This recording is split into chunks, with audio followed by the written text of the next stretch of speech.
Para el diseño de nuestra torre, lo primero que tenemos es un caso inicial donde la empresa Tram tiene una planta con una corriente de aceite liviano para absorber benceno del gas proveniente de un horno a coque, que debe ser despojado con un vapor en la columna de presión atmosférica para recuperar el benceno disuelto. Las condiciones de equilibrio de la presión de operación son aproximadas por la ley de Henry, de manera que cuando la fase de aceite contiene un 10% molar de benceno, la presión parcial del mismo sobre el aceite es de 5.07 kilopascales.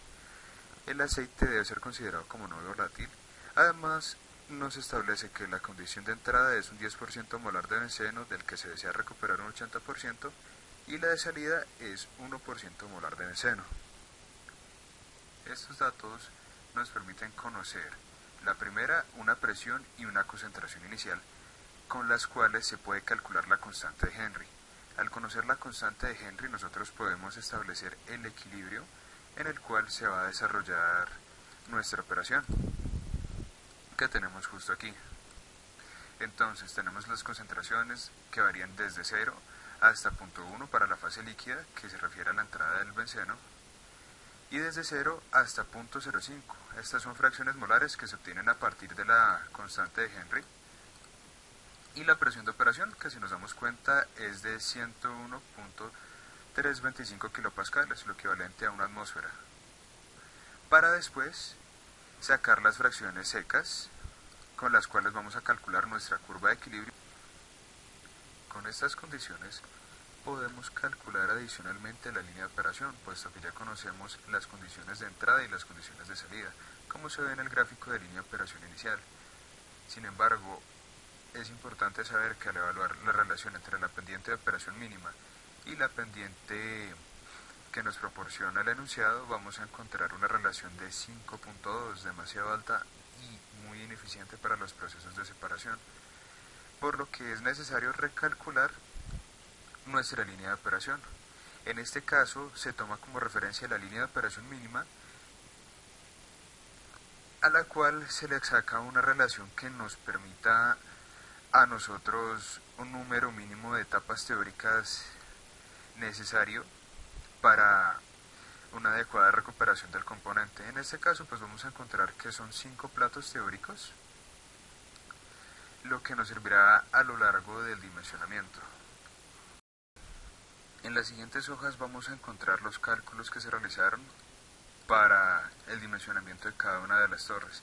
Vamos a empezar por la torre de platos, dado que el requerimiento de términos que se necesitan para esta torre es mucho más extenso comparado con la torre empacada. Entonces, en la primera sección vamos a encontrar todo lo referente a los flujos de nuestra torre. Estos vienen dados por la curva de equilibrio, como podemos apreciar. Entonces tenemos caudal de entrada, caudal de salida, flujo volumétrico y flujo molar de cada uno de los componentes, junto con criterios de diseño que se van a explicar más adelante para el desarrollo de nuestra torre. Adicionalmente, vamos a encontrar las propiedades de las sustancias que se escogieron para este trabajo. Entonces, son propiedades tomadas a una atmósfera y a 105 grados Celsius. Esto precisamente porque se trabaja con vapor de agua, entonces se buscan temperaturas que estén por encima de la temperatura de condensación de la misma. En la segunda sección vamos a encontrar los valores desplegables que están señalados de este tono verde y los criterios de diseño, como comentaba anteriormente, que se debe prestar atención si se cumplen o no a lo largo de que uno cambia. En este momento vamos a encontrar los valores para una eficiencia máxima de acuerdo a los arreglos que nosotros tenemos. Entonces podemos seleccionar diferentes diámetros de orificio, lo que va a cambiar varias de las constantes que dependen de este valor, junto con el tipo del arreglo que se quiere para el mismo. Entonces podemos encontrar un arreglo cuadrado o un arreglo triangular, los comúnmente más usados para platos perforados, que es el tipo de torre que estamos trabajando, junto con los datos ya finales de las dimensiones de la torre. Esos datos que podemos encontrar en este punto ya son luego del ciclo de cálculo que vamos a explicar. Primero procedemos a calcular el diámetro del plato que vamos a emplear. Para eso se establece un diámetro tentativo, el cual tiene ligadas un espaciado y una relación entre el espesor del plato y el diámetro del orificio establecida entre las tablas del Welty. Fuera de eso, también nos pide calcular lo que sería un área tentativa de la longitud del derramadero.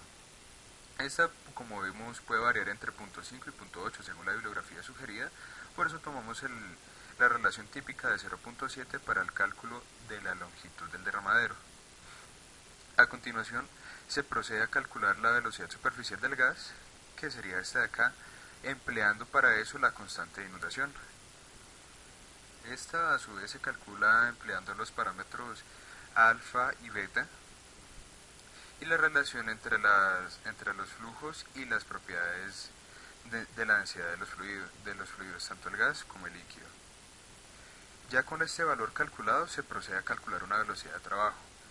Esta velocidad de trabajo depende únicamente del factor de espumado del líquido que entra a la torre. Como sabemos, en la torre de platos se debe formar una espuma que facilite la transferencia de masa, pero si no se tiene en cuenta cuánta se va a producir, podría ocasionar problemas de transferencia, cayendo a la parte inferior a un plato inferior, perdón, lo que sería una fracción de líquido con concentraciones de un plato superior. Esto, pues, en últimas, lo que hace es dificultar y disminuir la eficiencia de la torre como equipo. Ahora, a partir de nuestra velocidad de trabajo, se calcula el área neta, que es la relación entre el caudal de entrada de gas y la velocidad de trabajo. Esto nos permite calcular a su vez nuestra primera área transversal, que está relacionada entre el área neta calculada y el porcentaje, pues, del plato que está ocupado por el diámetro del derramadero. Finalmente, a partir de una sencilla relación geométrica, pues podemos calcular nuestro primer diámetro. ¿Qué sucede? Que este primer diámetro no necesariamente se adapta a las condiciones comerciales que se trabajan en la industria, por lo que es necesario normalizarlo, recalcularlo, teniendo en cuenta los soportes, las vigas, los sellos hidráulicos que hay que acomodar en cada uno de los platos. En este caso, pues se toma una relación de 1.2, un 20% ocupado por vigas y por lo que son los soportes para tener nuestro diámetro comercial. Finalmente, con este diámetro comercial vamos a calcular nuestra nueva área transversal del plato y a partir de esta, pues obviamente la longitud del derramadero corregido, que tiene que ajustarse al nuevo diámetro de plato que hemos calculado. Respecto a este diámetro de plato, se debe revisar nuestro primer criterio. Este primer criterio lo que establece es que el caudal de entrada sobre el diámetro de plato tiene que ser menor a 0.15 para que del área total que tiene el plato la cantidad de caudal que deba manejar sea adecuada y permita una correcta transferencia de masa. Adicionalmente, vamos a calcular otros parámetros que se tienen en cuenta en los siguientes criterios de diseño. Entre ellos, el área del derramadero, como se puede encontrar acá. Esta también va acompañada de dos valores. Esta es en sí la relación de la longitud del vertedero corregida por el porcentaje que se ocupa en el área transversal del plato. Finalmente, vamos a encontrar lo que es el área activa de la torre, la cual es una contabilización del área realmente disponible, del área perforada donde se realiza el cálculo, menos los siguientes valores. AX, que como se mencionó anteriormente es el área correspondiente a vigas, soportes y demás, al área ocupada por el vertedero, de el total del área transversal de nuestro plato. Entonces, ya con estas cantidades podemos pasar a nuestro segundo criterio de diseño. Este segundo criterio de diseño va a ser el lloriqueo. Al igual que lo que sucedía con la espuma, de que la fase gaseosa se devolviera a un plato anterior con unas concentraciones de un plato superior, ocurre lo mismo con la parte líquida. La parte líquida puede escapar por los orificios del plato a un plato inferior si no se conserva una velocidad del gas lo suficientemente alta para que lo mantenga a raya. Entonces, para el cálculo del lloriqueo necesitamos tener presentes los siguientes datos.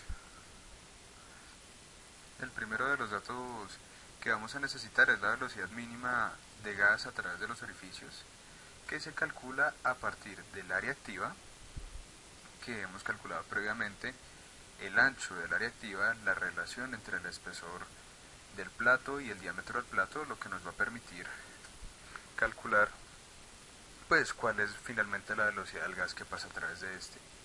Y adicionalmente vamos a necesitar un segundo parámetro.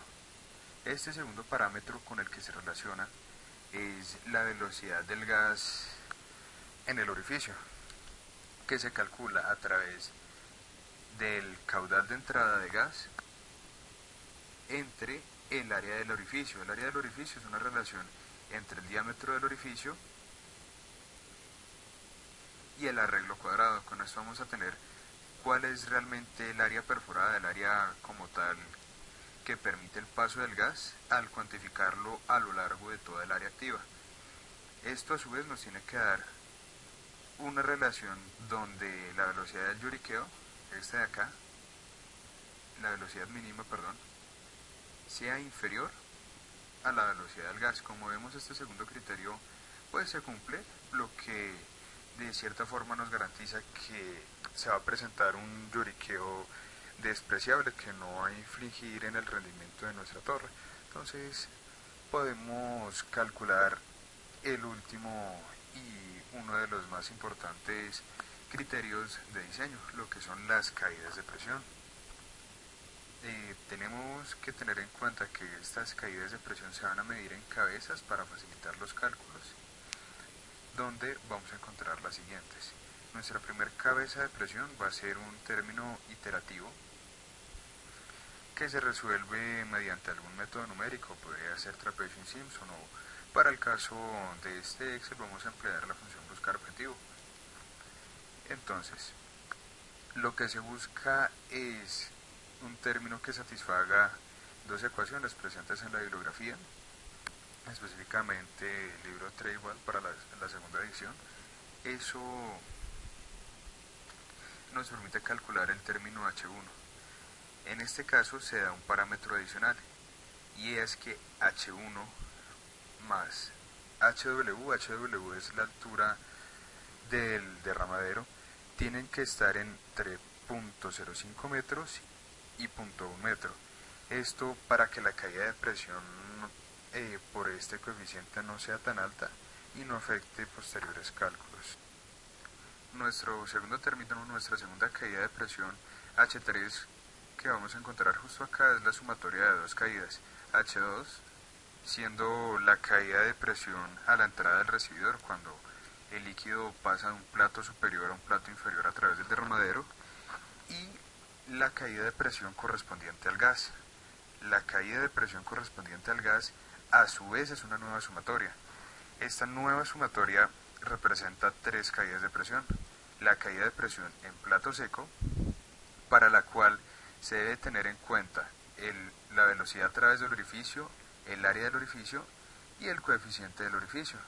Estos nos permiten calcular un número de Reynolds para el orificio que nos debe garantizar un flujo turbulento, porque lo que buscamos es que la transferencia de masa sea máxima en cada uno de nuestros platos, y a partir del cual se puede emplear la ecuación de Colebrook para calcular un factor de fricción, el cual al colocar en nuestra caída de presión del plato seco nos va a arrojar el siguiente valor. Ya con este valor procedemos a calcular la caída de presión correspondiente a la profundidad de líquido en cada plato. Sabemos que el gas debe pasar a través de una piscina cuya altura está determinada por por el HW, que es la altura del derramadero, lo que ocasiona una pérdida en la presión que debe contabilizarse en general para cada uno de nuestros platos, como se puede apreciar a continuación. Y finalmente una caída de presión residual que encontramos acá. Ahora, la suma de estos tres valores se refieren a nuestro tercer criterio de diseño. Entonces vamos a encontrar que la caída de presión 3, la caída de presión 1 y la caída de presión generada por la altura del vertedero tiene que ser menor a un medio del espaciado de los platos. Como vemos, en nuestro caso se cumple. Afortunadamente, para todos los tipos de arreglos y de platos que se han manejado, esta no ha tenido ningún tipo de problema. Depende ya más inherentemente a las propiedades de las sustancias. Ya finalmente, para calcular nuestra segunda dimensión, estamos hablando de la altura de la torre, se debe cuantificar la eficiencia de cada uno de nuestros platos. Recordemos que la altura de la torre está dividida entre el número de etapas teóricas y la altura de cada una de estas. Entonces las etapas teóricas están contabilizadas por nuestra cantidad de platos teóricos. Estamos hablando que son 5 en total. Acá 1, 2, 3, 4, 5 a nivel ideal. Sin embargo, a nivel real, las diferentes caídas de presión, las diferentes irreversibilidades que se encuentran entre la transferencia impiden que se logre el 100% de los platos. Por eso se debe calcular la eficiencia del plato diseñado para determinar la cantidad de platos necesarios que se deben usar en la torre, lo cual determinará en últimas la altura de la misma. En este caso se desarrolló el cálculo empleando la eficiencia global de Murphy, que nos pide primero el cálculo de los números de unidades globales de transferencia de masa, tanto para la fase líquida como para la fase vapor. Finalmente, con esto se halla el valor del número de Peclet, el valor del área de transferencia puntual para cada uno de nuestros platos, que estamos hablando de 0.69, y un parámetro nona. Con esos parámetros podemos calcular la eficiencia planteada por Murphy. Como se puede apreciar, ya con este dato, entonces se debe calcular una resistencia adicional. Se sabe que a medida que el vapor de gas asciende, puede arrastrar algo de la cantidad de líquido a un plato superior, lo cual representa una deficiencia para este tipo de torres. Entonces, para este cálculo, a través de una propiedad ya tabulada que tenemos justo acá, se determina cuánto sería el coeficiente de arrastre fraccionario de líquido que es llevado a la parte inferior de un plato superior por la corriente de gas. En este caso nos da un factor de 0.29, que mediante la siguiente fórmula nos permite determinar la eficiencia de nuestro plato. Estamos hablando que tiene una eficiencia media del 33.48%. Finalmente, ya con esa eficiencia que hemos calculado para el número de platos, se hace la siguiente multiplicación. Se coge el número de platos teóricos y se divide frente al número de platos reales que vamos a usar. Entonces, con este valor, pues ya tenemos la altura de nuestra sección activa en metros. Se estableció antes el diámetro del plato, para este caso es 1.93 metros.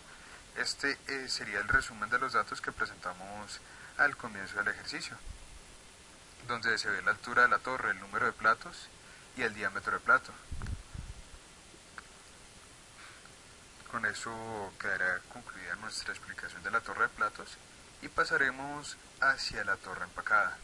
En nuestra torre empacada nuevamente se presentan los diagramas de los flujos tanto de entrada como de salida para cada una de las corrientes, y adicionalmente vamos a encontrar las propiedades, como se comentó anteriormente, una temperatura de operación de 105 grados Celsius a una presión de una atmósfera.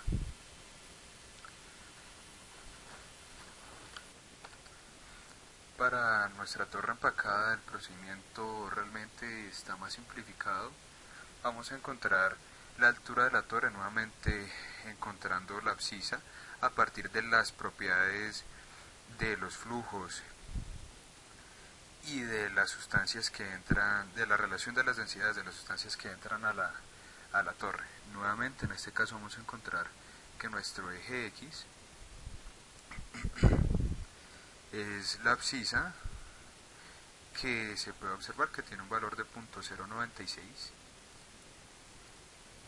y que, dependiendo de la caída de presión que nosotros querramos para nuestra torre, nos va a botar un valor en Y que nos va a permitir calcular el área de sección transversal a partir de esta gráfica. Entonces, ilustrativamente se han escogido dos áreas, una caída de presión de 200 newtons sobre metro cuadrado por metro de columna empacada y de 400 newtons sobre metro cuadrado por metro de columna empacada. Estamos hablando entonces que sería una caída de presión de 200 o 400 kilopascales por metro de altura del lecho empacado.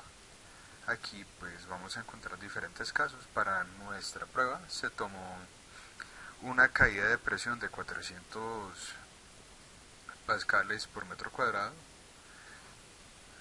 lo que nos da una ordenada de 0.69.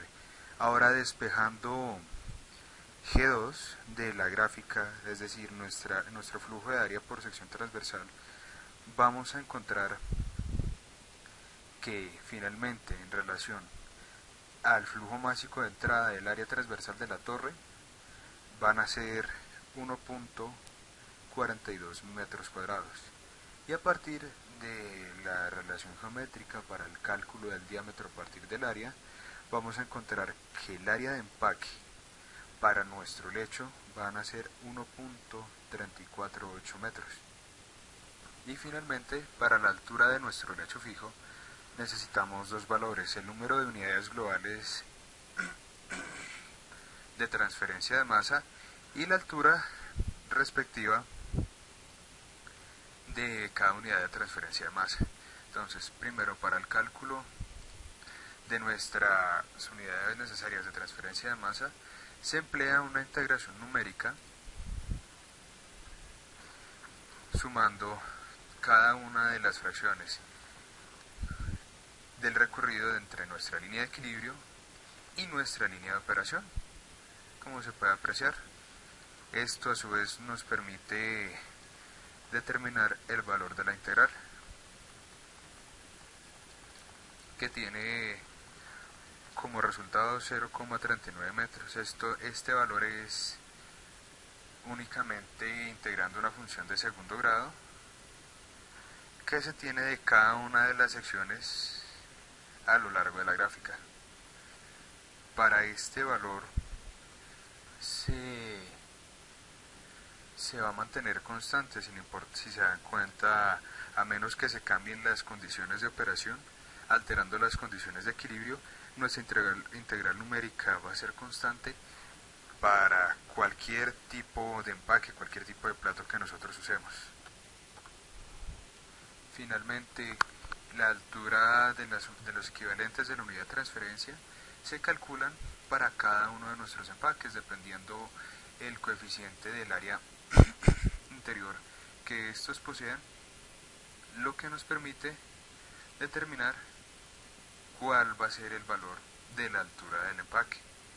Finalmente, realizando las operaciones que se pueden encontrar en la bibliografía, podemos determinar que la altura del lecho fijo va a ser de 5.31 metros.